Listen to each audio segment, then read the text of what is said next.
Last week, my wife for life, Skylar, commemorated 50 orbits around the sun.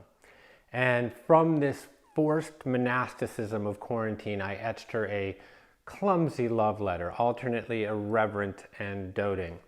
Now, having been yoked for 32 years, Skylar and I have lost our taste for sanctimony and revel in verbal jousting, so I share an excerpt of that letter with you here.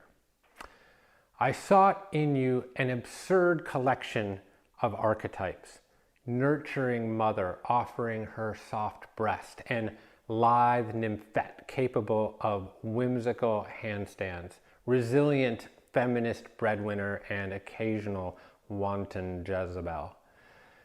Despite the lack of script, your thespian pedigree has served you and me well. You have played each character with aplomb and warrant nominations for numerous supporting roles. The world anxiously awaits your next casting. Nurse. I sit here sheltering in place on this Mother's Day, watching Skylar pirouette from task to task, wrangling our three daughters, keeping various businesses afloat, sparring with Zoom to stream her next yoga class. And I am enveloped by a profound sense of awe and gratitude, not just for her, but for all mothers who walk that razor's edge of both baking and earning the bread, nursing both child and parent.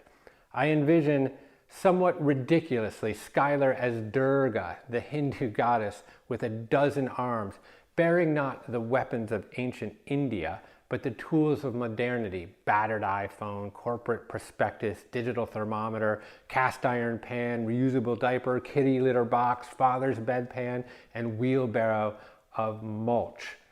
Mothers manage not just to tame chaos, but conduct it into symphonies, transform dots of disparate color into a little girl in a blue armchair.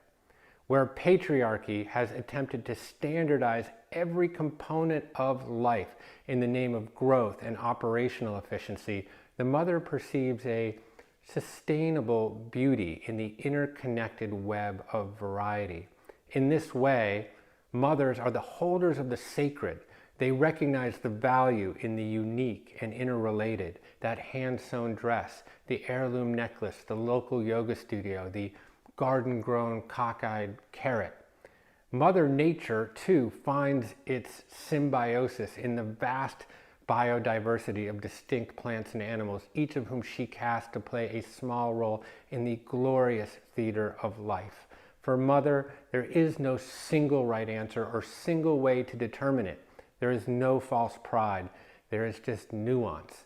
There is yes and. And during COVID-19, we have witnessed our global female leaders foster social cohesion through a delicate balance of decisiveness and empathy. Without either chest thumping or sanctimony, female heads of state have produced superlative results through distributed leadership and emotional intelligence. Norway's Prime Minister, Erna Solberg, deferred medical decisions to the scientists and also took the unusual step of directly addressing the country's children, telling them in 2 press conferences that it was permitted to be a bit scared. Armed with a doctorate in quantum chemistry, Germany's Angela Merkel kept her country's fatality toll under 5,000 through clear, calm public exposition and an unparalleled marshalling of the healthcare system.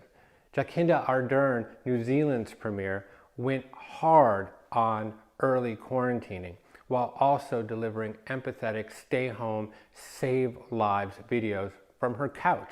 She embraced a kindness-first approach, urging New Zealanders to look after their neighbors, take care of the vulnerable, and make sacrifices for the greater common good. Notably, Ardern gave birth to her first child last year in Auckland's public hospital while serving as Prime Minister, becoming the first world leader to take maternity leave while in office. Only 18 people have died of COVID-19 in New Zealand. Women make great leaders for the same reason they make great parents. They flourish in the gray zone between question and answer, mystery and manifestation. And this is what make our mothers, the great ones, the difficult ones, the complicated ones, the devoted ones, endlessly fascinating to us. I suppose our entire life is a journey back to our mothers, back to the peaceful belonging of the womb, back to the oneness, a rematriation with the divine, the reunion of Jesus and Mary, as Eliot wrote, to arrive where we started and know the place for the first time. We pause today to honor all mothers, including our Mother Earth, and to pray that this fraught time can serve as a modern annunciation that a new Savior will be born within the divine mother of each of us, one that inspires us to craft beauty from chaos.